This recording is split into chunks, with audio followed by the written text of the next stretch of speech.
and walk us through what you think of this plea deal you were able to negotiate. Well, insofar as it resolves all of these charges against Mr. Nichols, I think it is an exceptional result. It's an exceptional result for the following reasons. No murder charges, no gang charges, no factual acknowledgments required by the state, no other charges except for one conspiracy charge that was factually underpinned by convictions that Mr. Nichols already had from almost 6 years ago.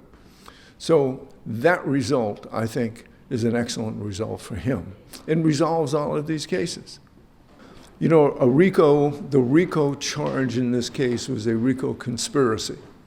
And underlying the RICO conspiracy were all the 100+ factual predicates, some of which have already been resolved by and against Mr. Nichols. Some of them we hadn't even gotten to. And I don't believe the state would have been able to prove Mr. Nichols' responsibility for those predicate acts. So this was, yeah, we were in a conspiracy. Yeah, we acknowledge that factually the underpinnings of the RICO conspiracy are satisfied by what already was presented and what he had already pled to, but nothing else. No, as we said, no murder, no guns, nothing else.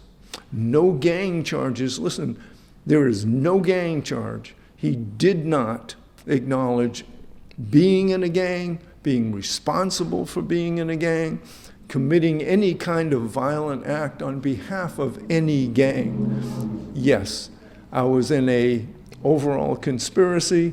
Thank you, see you later. You were behind kind of the original mistrial motion that led to this flurry of negotiations. Yes. Just walk us through kind of how it went from that to taking a plea.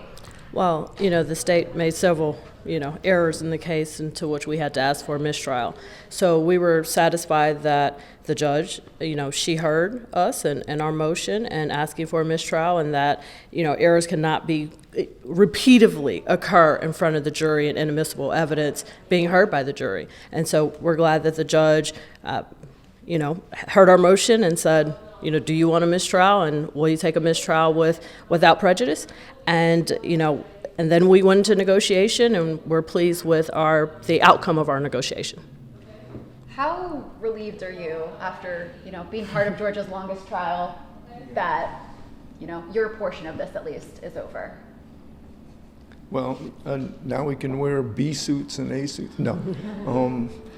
How relieved are we? Once you're in that routine and once you're there with your fellow lawyers and your fellow co-defendants, it's almost ritualistic. We were there every day. We were working every day. So, we're relieved because the result for Mr. Nichols was the right result. Now we have to deal with the rest of the world. They can release us from our kidnapped status. You gonna miss courtroom one scene? Yes and no. Yes, clearly. But I'm glad that all of us could work that resolution. And that resolution, again, from Mr. Nichols was no gang, no factual acknowledgments, no murders. So he can go on about his life and get out. He's a young man. He's a nice-looking man. He's a smart guy. So I'm hoping that this projects him forward and doesn't leave him in the lurch. I'm going to say you're almost sorry. I saw that you choked up during. I did. And this had to be a difficult decision because during this time he's become family in a sense. Yeah, very much so. How difficult was it actually deciding not to go with the mistrial without prejudice versus go ahead and make? Yeah, but that allows him to do it again. Yeah. That allows the case to continue and doesn't resolve the case and doesn't give any sense of finality.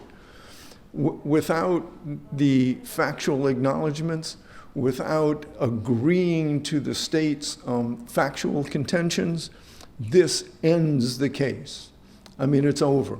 A mistrial without prejudice means it's subject to recurring. And there's a whole other group of severed defendants that are still out there and awaiting resolution. And I think we're in the best posture at this particular point with this particular judge in the 2 years that we've been litigating this and everything that has happened to strike at this particular point. You were talking about, you guys do a word of the day. Or Yes. Can you Yes, we talk do. about that and kind of what's next for him once he gets out? Well, can I tell you that he is a very receptive young man. He's like a sponge.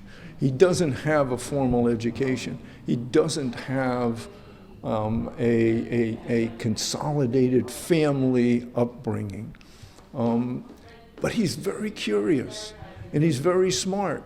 So we would use a word or get a word a day and we would define it. We would use it in a sentence. And, you can see his intellectual curiosity. He's a really good kid and a smart kid.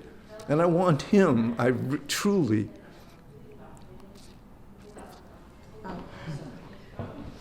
It's true. I mean, we've spent 2 years, over 2 years with our client.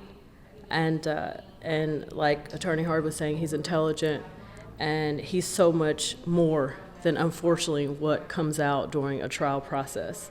And, the word a day, he asked the word a day. Myself, Attorney Harvey, we go back and forth of picking a word, and we teach him the pronunciation of the word, and then 2-3 weeks later, he'll use a word that he learned, 2-3 weeks before, and he keeps it going. And so he's a great individual, and we're glad that this is over for him. It's been 2 years too long. But he's also developed a pretty sophisticated understanding of the system. I mean, he can look at me when something happens and go, hey, this is what happened. This is what should happen. I know what is going on here. So he, like I'm saying, he's a sponge. I mean, let's bring these kids forward. This trial has been a learning process for all involved in YouTube and media and also in the prosecution. What are you hoping to come from all of the things that you've shared and done with? Well, let me just shout out to the YouTube folks. I mean, we all watched it. We all watched the commentary, and we love the commentary, and we point out the commentary.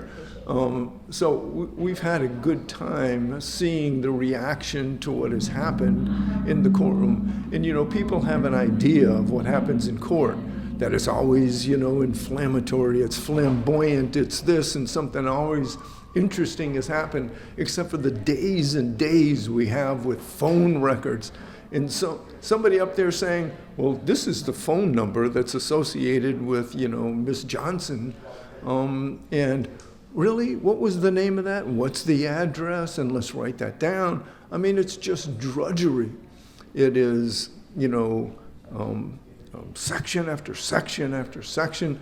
And I know it's all part of a puzzle, but I hope that everybody understands that it is not all excitement and that you've seen how deeply everybody has dug into this case and all of the things that have been litigated week after week and day after day after day. So we appreciate what everybody says. Any message to the rest of the defense attorneys still fighting for their clients in this case? Good luck. Do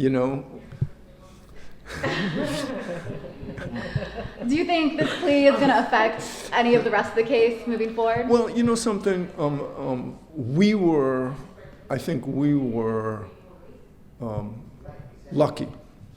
Not lucky. Let me try to find a better word. We were able to resolve our case in a different fashion than what I understand has been put on the table for others.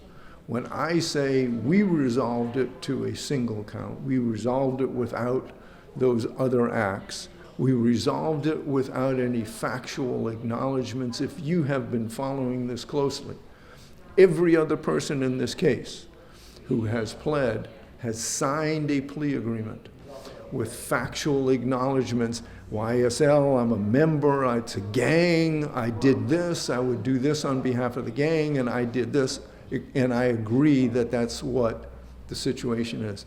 We were able to resolve our case without any of that, and that's the distinction. And I certainly hope, I wish the very best for every one of those young men, and including, Jeffrey Williams, who's been sitting in jail for years now. And he is an incredible talent and a wonderful young man. So I wish the best for all of them. And last question from me. Do you know the 7 years? I know there's like a complicated formula of how early in theory he could Well, get it's not out. that complicated. Okay. It doesn't take Einstein. Remember, E equals MC squared. Do we know that? We do know that. Do I know? No, I don't. If I knew, are you going to ask how much time? I was going to say, how much time does he have I know, left of the 7 years? But he's got, what, 24 plus 5, 29 months in. There are parole guidelines for his offense, but at the end of the day, it's up to the Georgia Board of Pardons and Paroles. And if I knew that, I would be the richest lawyer in the world, and I would be on a beach with a cocktail in one of those little umbrellas, and my pinky would be up. Okay. I think it was kind of a cliffhanger if he had any other outstanding issues that would affect any of his probation going forward. To Well, your knowledge, well, I know that you can't go in depth, but is there anything that will affect his? Well, I don't know the answer to that. There is nothing related to this case. There is nothing that he has in his past that is affecting his ability to move forward and appropriately serve this sentence. Okay? His kids and his wife look forward to getting him back home.